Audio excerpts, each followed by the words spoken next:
Good morning. आज हम differential equations का पेपर प्रारंभ करते हैं, जो अपने आपकी कक्षा बीएससी पार्ट सेकंड का सेकंड पेपर है। डिफरेंशियल इक्वेशंस यानी अवकल समीकरण। पूर्व कक्षाओं में हमने कक्षा 9th 10th 11th 12th में आपने वन वेरिएबल लीनियर इक्वेशन पढ़ी है, 2 वेरिएबल लीनियर इक्वेशन पढ़ी है, उनका आपने हल निकाला है।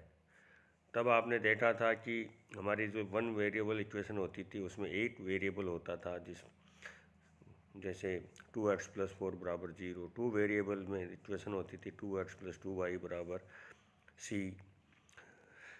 हमने इनका सॉल्यूशन भी निकाला था, इनकी वैल्यूज़ भी निकाली थी। क्वाड्रेटिक इक्वेशन, द्विघात समीकरण हमने पढ़ा था, त्रिघात इक्वेशंस पढ़ी थी, फिर अपने एन घात इक्वेशंस के बारे में भी थ्योरी ऑफ इक्वेशंस में पढ़ा है।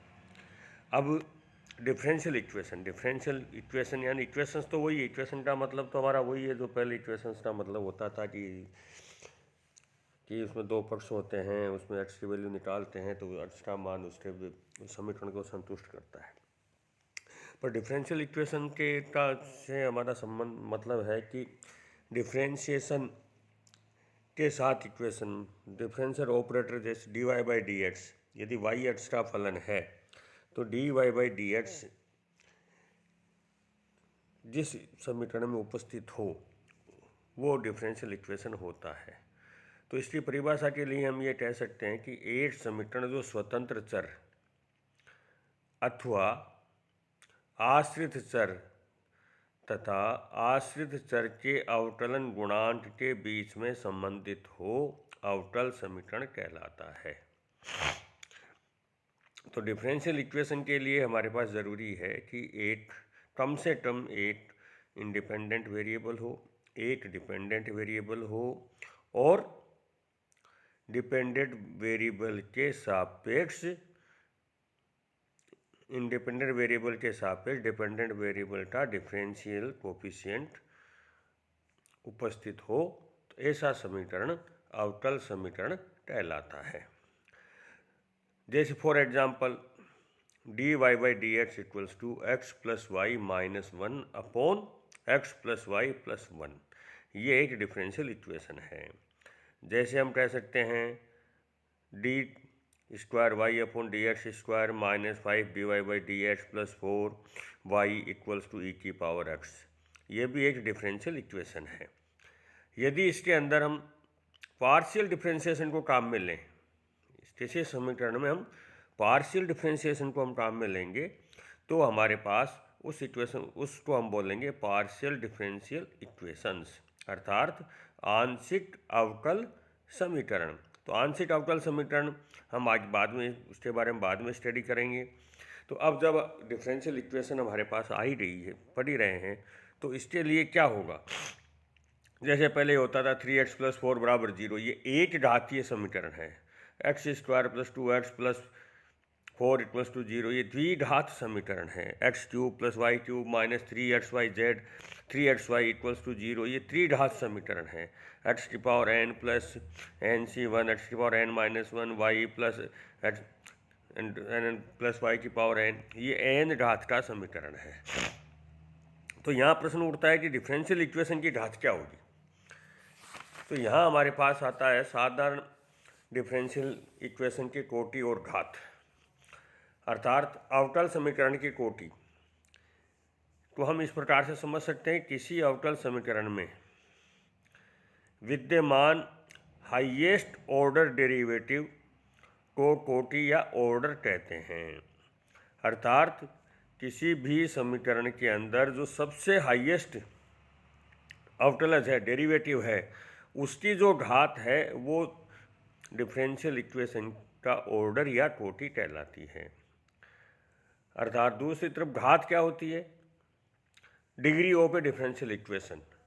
किसी अवकल समीकरण के डेरिवेटिव्स को पूर्ण परिमेय तथा पूर्ण बीजीय बनाने के उपरांत उसमें सबसे उच्चतम अवकलज घात, degree of the highest order derivative degree of the highest order derivative को degree of the differential equation कहते हैं।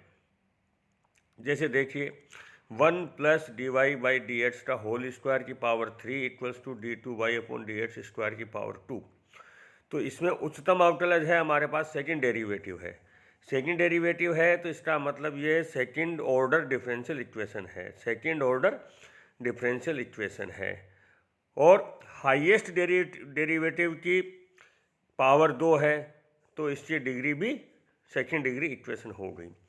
इसके अपन और भी एग्जांपल ले सकते हैं, जैसे d two y by d x square plus x d y upon d x की power whole 3 equals to sine x. तो इसमें हाईएस्ट डेरिवेटिव उच्चतम अवकलज d two y upon d a square है जो सेकेंड डिग्री का है, तो इसकी कोटि 2 हो गई। और उस सेकेंड डेरिवेटिव की घात 1 है तो ये फर्स्ट डिग्री हो गई। अब यदि किसी इक्वेशन के अंदर जैसे d two y upon d x square plus 5 d y by d x plus integration of y d x equals to x cube, तो सबसे पहले इसको परिमित करना पड़ेगा। इसका जो डिफरेंशियल इंटीग्रेशन है उसको हटाना पड़ेगा। इसको हटाने के लिए हम समाकलन से स्वतंत्र करने के लिए हम पहले इसको डिफरेंशिएट करेंगे। तो ये हमारे पास d three y upon d x cube plus 5 d y y d two y upon d x square plus y equal 3x square हो जाता है। तो ये इसका हाईएस्ट डेरिवेटिव 3 है, थर्ड डिग्री का है, तो इसकी कोटि 3 हो गई। और हाईएस्ट डिग्री की पावर 1 है तो इसकी डिग्री घात 1 हो गई। ये तो फिर ये थर्ड डिग्री फर्स्ट घात की डिफरेंशियल इक्वेशन हो गई। तो इस प्रकार ये जब हम डिफरेंशियल इक्वेशंस हमारे पास आती है तो इसके बाद हम इसका क्योंकि जब आपने पढ़ा पहले कि भाई कोई भी इक्वेशन होती है तो उसका सॉल्यूशन हम निकालते हैं, उसकी वैल्यू समीकरण को संतुष्ट करती है। तो डिफरेंशियल इक्वेशंस के सॉल्यूशन को भी हमें निकालना पड़ेगा। तो किसी अवकल समीकरण उसके हल से अवकल व दूसरे बीजीय विधियों का प्रयोग करते हुए विलोपन द्वारा प्राप्त किया जा सकता है। अवकल समीकरण के हल अथवा समाकलन को उसका प्रिमिटिव या पूर्वक कहते हैं।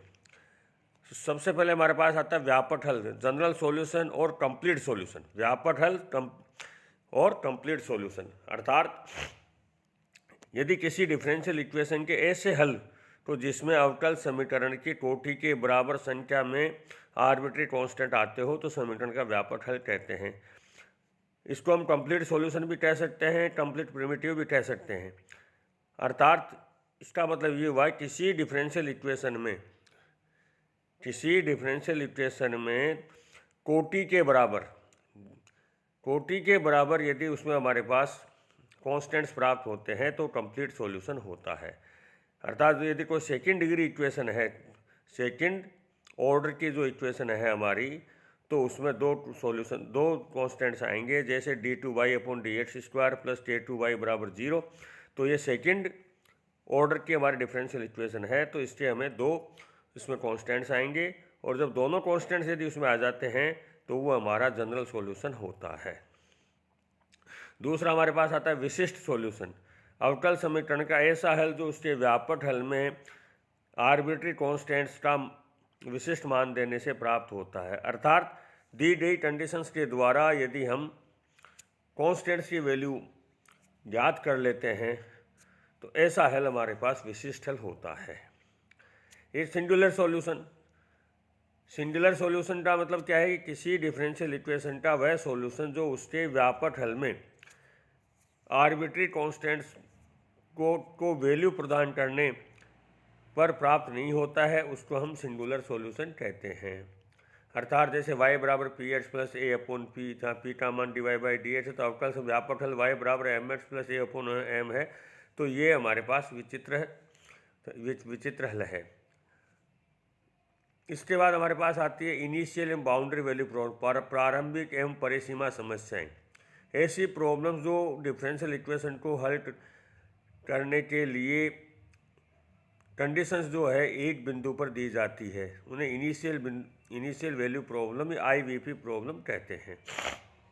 जैसे कह दिया कि x बराबर 0 पे y का मान 1 है, x बराबर 0 पर y डैश का मान 0 है।